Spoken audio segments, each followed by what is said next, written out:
Um dos termos em moda hoje na área da medicina, da saúde, da qualidade de vida é a resistência insulínica.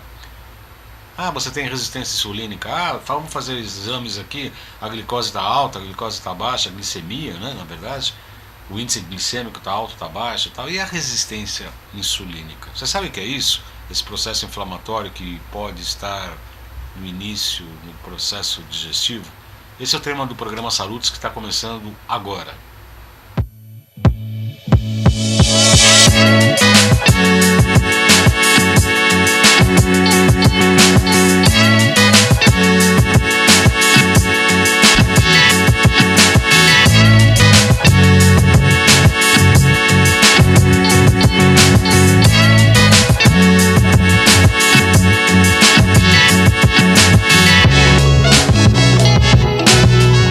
O programa Salutes é transmitido todas as sextas-feiras às 18 horas pela Com Brasil Canal 20, pela Oi TV Canal 28, o Sky Canal 28 também, Claro via Embratel Canal 3, Vivo Fibra Canal 239. Todos os programas Salutes ficam disponíveis em 2 canais do YouTube, João Carlos Baldan, além de Agulhas. As chamadas são publicadas no Facebook, no LinkedIn, no Twitter, bem como no Instagram, @jcbaldan.acupuntura. Nosso programa Salutos tem o patrocínio da Nova Ciência, líder em equipamentos de medicina integrativa, e da construtora ECA, há 42 anos, levando qualidade de vida à população. Hoje nós vamos falar sobre resistência insulínica. Você sabe o que é isso? Tenho quase certeza que você já ouviu falar, mas poucas pessoas têm, na verdade, o que é, o que representa essa resistência à insulina. Para tratar desse assunto, eu tenho o prazer de receber a doutora Denise Carreiro, que é uma amiga do nosso programa, uma excelente profissional da área de nutrição, formada na área pela Faculdade de Saúde Pública da Universidade de São Paulo, a USP, em 1982. Pós-graduada em Nutrição Clínica Funcional, atende consultório desde 91 e ministra curso para profissionais da área da saúde e autora de 18 livros sobre nutrição clínica e comportamento alimentar. Aliás, eu vou ganhar alguns presentes aqui hoje, que eu já vi na bolsinha dela aqui. E um dos livros é Abordagem Nutricional na Resistência à Insulina. Muito boa noite, doutora Denise, seja muito bem-vinda ao Salutos, é um prazer recebê-la. Boa noite, Dona. Prazer é meu, sempre muito bom estar aqui. Bom, as pessoas falam que fazem exames médicos de rotina, fazem exames de sangue para ver a glicose, né, o índice glicêmico. E a resistência à insulina, o que é isso? Já é um processo metabólico de pré-doença? Normalmente, quando você fala assim, você tem resistência à insulina, doutora, eu vou ter diabetes? Todo mundo, né? Doutora, é porque o pessoal liga muito a resistência à insulina à obesidade, né? Ou a diabetes. Mas, na verdade, quando a gente fala resistência à insulina, é um processo extremamente mais amplo, né? E principalmente, o que a nutrição tem a ver com isso, né? Tudo, né? Tudo. Porque tudo, com toda certeza. A começar pela formação da insulina, né? Os nutrientes são responsáveis por formar a insulina, liberar a insulina, para a insulina se ligar no receptor e para o pós-receptor. Quem determina isso é nutriente, né? Assim como alguns fitoquímicos. E o que é a resistência à insulina antes de qualquer coisa? Um processo inflamatório. E aí a gente fala assim, um processo inflamatório. Que pode ser em qualquer área do corpo, mas principalmente intestinal ou não. De uma maneira geral, pode afetar qualquer parte do corpo. Então, uma das primeiras coisas que está relacionada com isso são proteínas, alimentos que a gente come que tem proteínas que são de difícil digestão. Então, aquelas que a gente não digere ou são de difícil digestão, leite de vaca, glúten, soja, amendoim. Agora, o leite de vaca, além de ele ter proteína de difícil digestão, ele tem uma composição proteica que é chamada insulinogênica. Então, ele não tem índice glicêmico alto, ele tem índice insulinogênico alto. Ele dá picos de insulina. A Universidade de Harvard praticamente tirou laticínios do guia alimentar, em função desse potencial insulinogênico que ele tem, e que esse aumento da resistência à insulina também pode levar a um aumento de IGF-1, de proliferação celular, ou seja, não só aos problemas de resistência à insulina, como, por exemplo, o câncer. Agora, quem que vai desenvolver o quê? Aí quem vai determinar é a predisposição genética. Então, a predisposição genética é que eu posso consumir leite a vida inteira e nunca na minha vida ter câncer, né? ter qualquer outra coisa, mas não ter câncer. Então não é que é uma coisa assim, vai ter. Não, são predisposições genéticas. Só que quando você fala assim, uma proteína que a gente não digere ou é de difícil digestão, já começa sendo alimento de fungos e más bactérias. Quando a proteína é alimento de fungos e más bactérias, assim como açúcar, assim como aditivos químicos que destroem a microbiota saudável, né? Enfim, carboidrato refinado. Então a gente tem vários fatores que podem alterar essa microbiota. Até o açúcar, inclusive, também, o açúcar é alimento de fungos e más bactérias. Pela medicina chinesa, o órgão, principalmente para a digestão de açúcar, é o pâncreas, né? O baço pâncreas, o meridiano baço pâncreas. Sim. Que tem a ver com um estado de preocupação mental e etc. As pessoas que desenvolvem resistência insulínica têm algum distúrbio neurológico, mental? Vamos pensar num processo como um todo. Quando você fala em processo inflamatório, né, que é aquilo que eu falei, essas proteínas mal digeridas desequilibram a microbiota, abre buraquinho no intestino e são absorvidas. Coisa que deveria ser eliminada, ela consegue ser absorvida. E só de alterar a microbiota, aumenta uma toxina chamada LPS.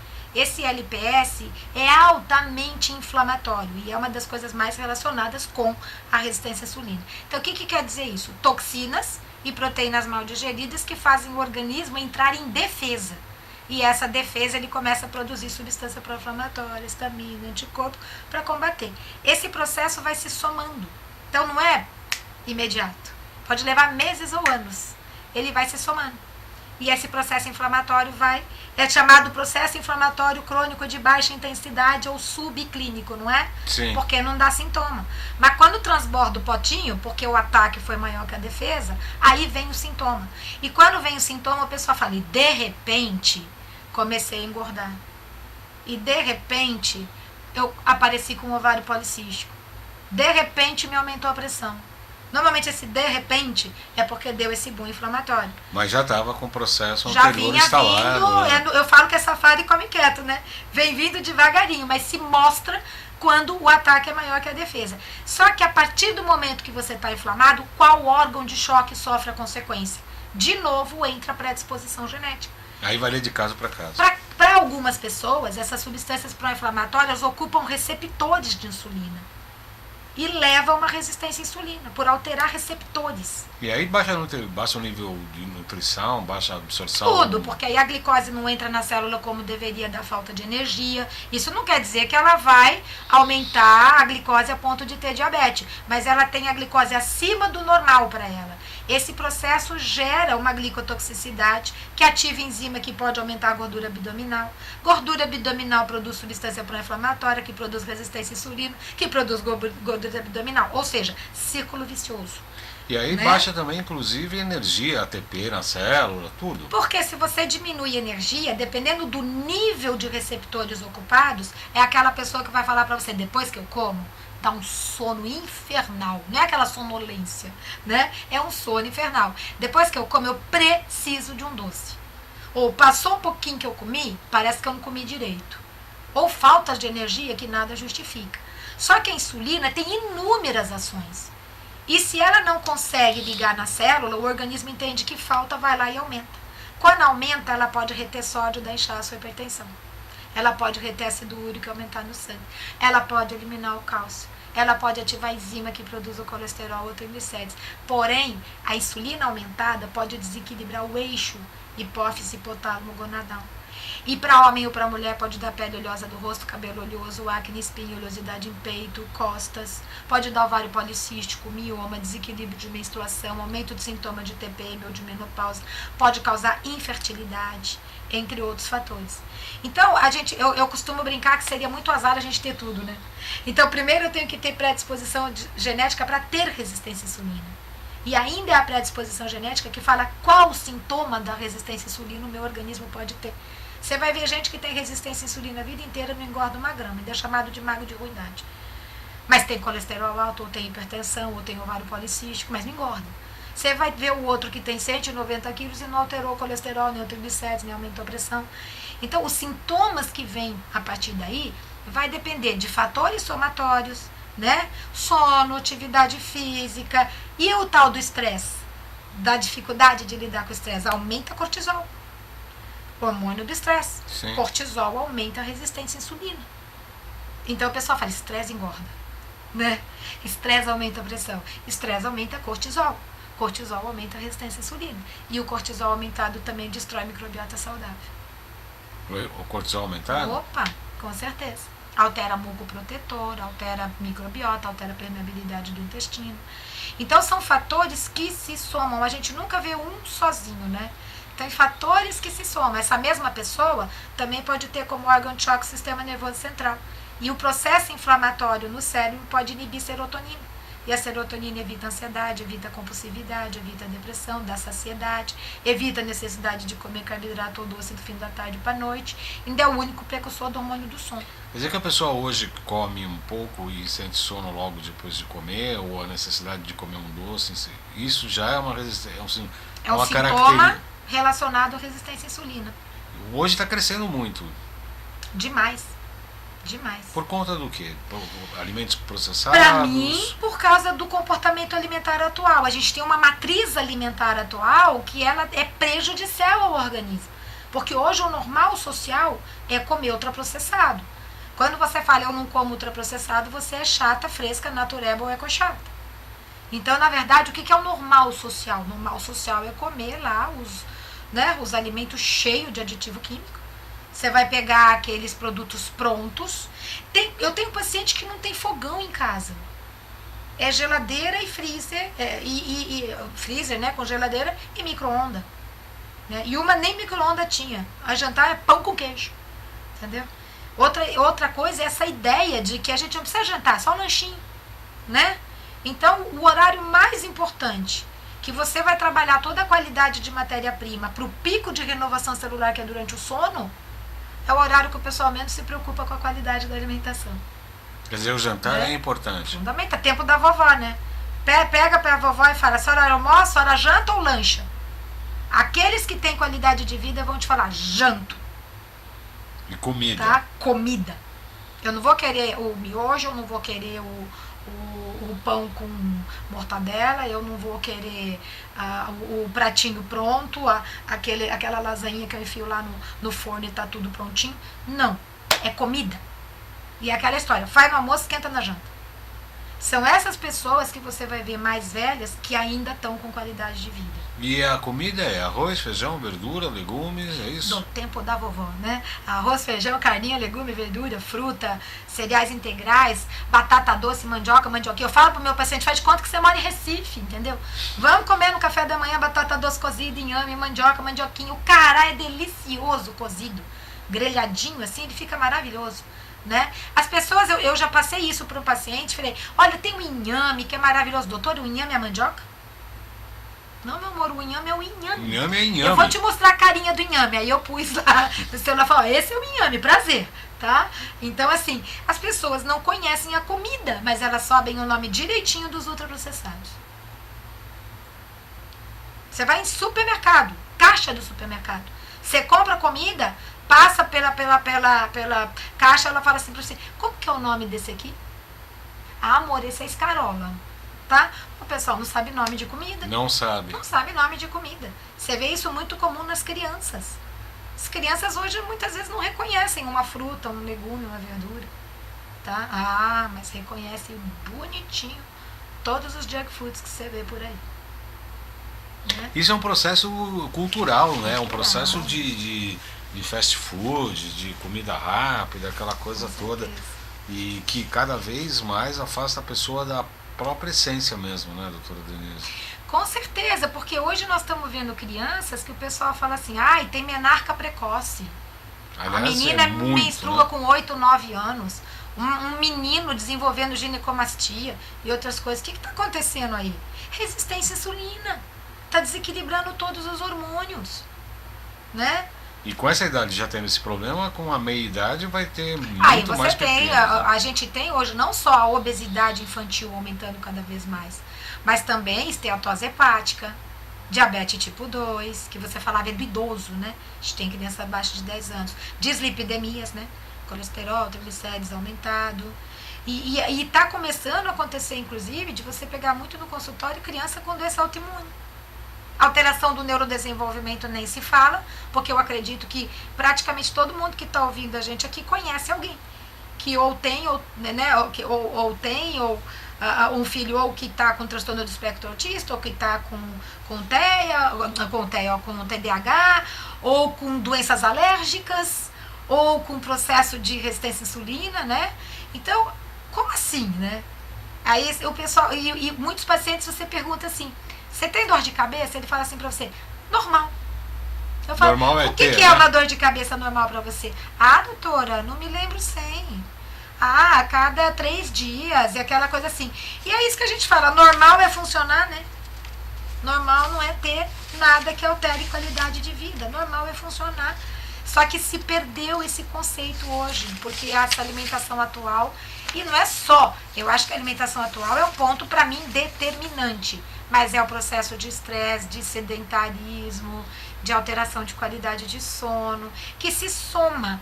Mas se eu tenho um bom suporte nutricional, a qualidade de sono é melhor. Se eu tenho um bom suporte nutricional, eu respondo melhor a uma atividade física. Porque uma atividade física moderada, ela vai dar resiliência endócrina. Ela vai dar resiliência imunológica e neurológica. Mas para que eu consiga fazer, eu atendi uma paciente essa semana, que o marido falou, eu faço atividade física. Eu olhei para ela e fez assim para ela, você não consegue, né? Ela falou, não tem energia, né? Que ela que veio consultar. Não tenho, doutor, eu não consigo fazer. Eu falei, e se você melhorar a tua energia? Eu faço. Então, o organismo já está tão desgastado que não tem energia, não consegue fazer uma atividade física. Então, você vê, agora, nutre direitinho, vai conseguir. Então, o processo é um círculo virtuoso, né? Virtuoso. É um círculo virtuoso. Que a gente dá. Antes de ser vicioso. Eu vou pedir licença para a doutora para anunciar nosso curso de pós-graduação de Biofísica, Tecnologias e Práticas Integrativas na Saúde. O Neto está no Twitter hoje, ele está começando agora, ainda não tem pouca experiência. Vou pedir para ele colocar aqui, Neto, o nosso slide. O curso de pós-graduação reconhecido pelo MEC começou no ano passado com o primeiro Congresso Internacional de Biofísica, Tecnologias e Práticas Integrativas da Saúde. O módulo 2 agora em 20 e 21 de maio, depois vem parasitas, anamnese e interpretação de exames laboratoriais, bioenergética, intestino, oligoterapia, emoções e vícios neurais, e aí vai até final de 2024. São 2 anos de curso, desse curso de pós-graduação. Os interessados têm que falar com a Gracinha da Laurin pelo 95687-5835,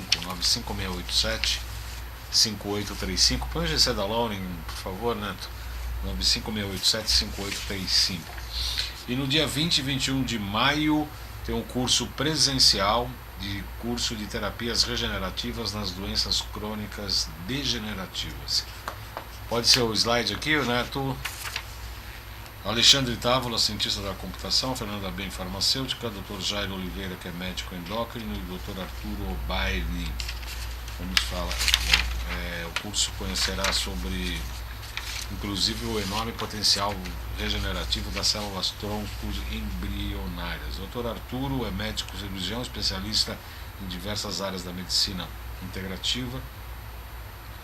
E o Dr. Jairo Oliveira também já esteve aqui presente, tem um programa dele também sobre modulação hormonal. Quem tiver interesse pode procurar aqui no nosso canal. Será na Rua Urubó 277 em Pinheiros, das 8 às 20. Então, os interessados nesse curso, que é muito interessante, eu provavelmente estarei lá, falar com a Gracinha da Laurin no 95687-5835.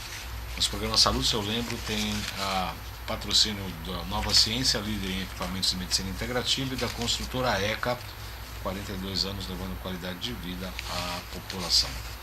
Tenho o prazer de receber hoje a doutora Denise Carreiro. Já falamos no programa anterior sobre os transtornos de déficit de atenção e também do espectro autista, e hoje nós estamos falando de abordagem à resistência insulínica. Estou ganhando um livro aqui que não tem dedicatória, mas terá, né? Vou passar uma canetinha para você fazer uma dedicatória. Me fale um pouco desse livro aqui, quando a senhora está lançando e para quem que ele se destina. Esse livro, na verdade, ele foi lançado, é que a gente não se encontra, né? Faz tempo, né? Ele foi lançado em 2021. né, em 2021. E a ideia desse livro é muito relacionado a entender melhor todos os fatores alimentares e nutricionais que interferem no desencadeamento da resistência à insulina. E a partir daí, também, todos os processos alimentares, né, e nutricionais que a gente faz para tentar recuperar essa função. Né? Porque o próprio processo dessa desbiose, dessa inflamação, leva à má absorção de vitaminas e minerais. E muitos desses minerais e vitaminas, eles são determinantes na ação da insulina. Não é que eles contribuem, eles determinam. E aí você vê muitas vezes o pessoal tomando um monte de medicamentos, ou para melhorar a ação da insulina, ou para aumentar a insulina, que normalmente já está alta dentro desse quadro, mas nada para que aumente a eficiência dela no processo do fisiológico, vamos falar assim. Eu dou uma substância para melhorar a sensibilidade, mas está faltando cromo, está faltando vanádio, está faltando magnésio, está faltando zinco. Não tem como a insulina agir. Então, quem executa isso é o nutriente. Sim. Certo? E eu posso dar estímulos, mas quem executa tem que estar presente. Então, a interferência da nutrição no processo, ela é vital para que você consiga fazer uma modificação desse processo e uma recuperação de função. E é muito que a gente ouve assim, é pro resto da vida, né? Alterou o colesterol, é remédio pro resto da vida. E a hora que você recupera essa função, você desinflama, você melhora a ação da insulina, você coloca nutriente lá dentro, recupera essa microbiota, você vê o processo ir para o lugar naturalmente, né?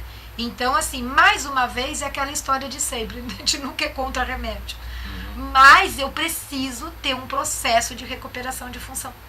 E isso, não existe um medicamento que recupere função. Eles estão sempre no tratamento do controle de sintoma. E na complexidade da nutrição, vitamina, micronutrientes, minerais, etc. Né? É sinergia. O que eu costumo falar é que o organismo ele é um grande laboratório de química. Tem reação acontecendo o tempo todo para todo lado. Nós somos consequência das reações que acontecem dentro da gente, mas os reagentes são os nutrientes. Quer dizer, tá? Então, que eu estou ganhando um ótimo presente aqui, a abordagem nutricional da resistência à insulina. Eu falo que o que menos resolve é a dieta da lua, da sopa, do abacaxi, do pezinho, do pontinho, do polenguinho, entendeu? Ah, é? As dietas restritivas e tira tudo e vai fazer... A gente tem que recuperar função, e eu recupero função comendo comida, né?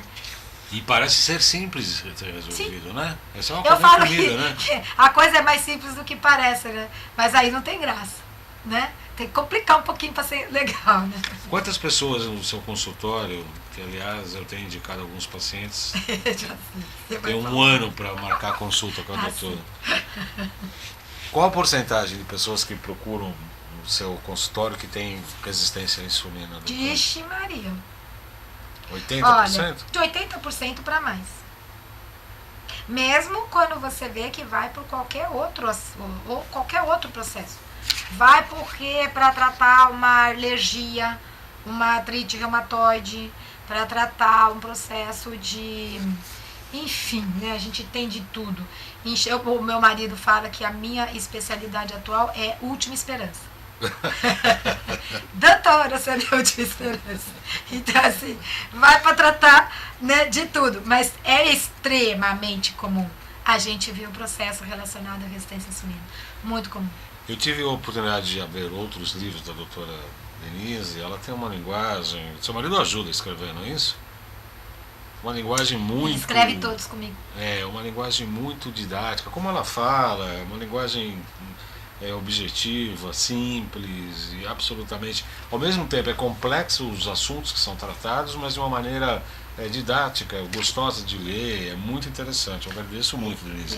Tem mais presente? O paradoxo alimentar, esse daqui é o lançamento, né? Deixa aqui para mim. E esse paradoxo alimentar, a gente procurou trazer um pouquinho essa relação do comportamento alimentar, da alimentação atual com as doenças crônicas não transmissíveis, né? Falar um pouquinho do Guia Alimentar do Brasil, que é maravilhoso e desconhecido do Brasil. Existe. Né? O Guia Alimentar do Brasil é o mais respeitado no mundo todo. O melhor guia do mundo. Eu estou sabendo que existe hoje. Muitos países usam ele como base, tá, para a saúde pública. E no Brasil, ele é extremamente pouco conhecido. É um dos melhores guias alimentares que existe. Eu não conheci. E aqui nesse livro você vai ver. Tem os 10 passos, mas eu coloquei muito do guia aí. E fiz inclusive os 10 passos do guia. É impressionante que se isso fosse respeitado no Brasil, a gente iria diminuir, mas imensamente, a quantidade de doenças crônicas não transmissíveis. É um guia fantástico. E aí você não vê respeitar em lugar nenhum. Não respeita nos hospitais, não respeita nas creches, não respeita nas escolas, né? Então não existe uma coisa que é... Esse guia sabe de quando? Que é 2014, tá? Um guia fantástico, onde eles colocam tudo que os aditivos químicos podem fazer no organismo. O porquê evitar ao máximo ultraprocessado. É um pouco simples saber porque não é conhecido, né? Então tá bom. Tá? E aí vai ser esses dois. Essa é a semiologia, que é análise de sinais e sintomas de desequilíbrio nutricional. O paradoxo alimentar é que nós fizemos com a linguagem mais simples possível para o leigo poder conhecer, né? A semiologia também é uma análise de sinais e sintomas dos desequilíbrios nutricionais, né? Também para simplificar um pouco, né, Aldão? Porque é sempre muito assim, exame, e muitas vezes não olha para a pessoa, né? Não, e muitas vezes dos exames, né, doutora, sem saber que... a gente tem muito isso aqui no consultório. Às vezes eu faço por biorressonância, por exemplo, a presença da H. pylori, Helicobacter pylori. A pessoa fala, mas eu fiz agora, recentemente, uma endoscopia e não deu nada. Aí você pega a biorressonância, está dando positivo. Desculpe, mas eu não levo em consideração não é? a endoscopia. Aí você já começa a saber que a pessoa não está produzindo ácido clorídrico. Exatamente. Porque senão a H. pylori não estaria lá no estômago. Exatamente. Né? Exatamente. Então eu falo que são coisas que já dão pistas pra gente. Antes do H. pylori, vai ser a digestão dela. Sim. Ah, doutora, tudo para. Eu como no almoço, não consigo comer na janta. Fico arrotando. O processo. Então, o próprio organismo já mostra que não está produzindo esse ácido clorídrico, né? E às vezes a gente corrige o processo sem nem saber que teve H. pylori positivo. Exatamente. Né? E para traduzir um pouco isso para o público é que a Juliana, que é minha filha jornalista, que escreveu esse livro Comida de Verdade. Juliana Carreiro, a filha dela é jornalista, receitas sem leite, sem glúten e sem açúcar, rápidas e fáceis de fazer. Isso é o que mais se precisa, né? Porque a gente fala muito no consultório, você obviamente que não, mas no meu fala assim, tem que retirar leite e glúten, a gente faz lá biorressonância, dá negativo. Nós vamos comer o quê? Como só se tivesse leite e glúten para comer. Por isso que a gente tenta facilitar isso pro pessoal, né? Creme de abacate com atemoia de chocolate. Fica bom.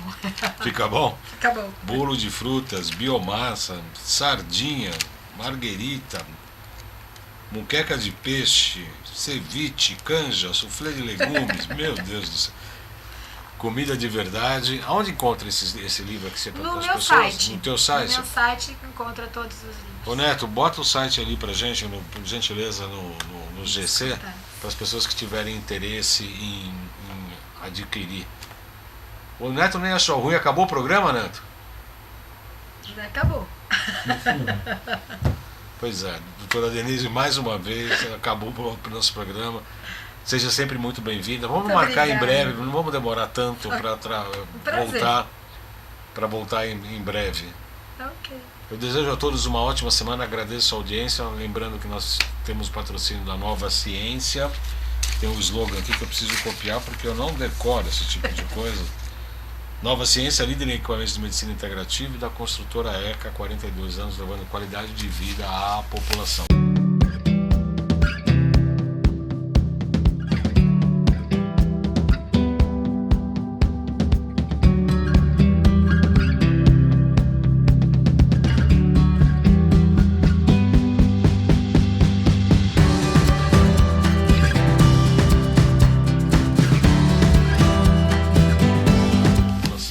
Boa semana a todos e até a próxima sexta.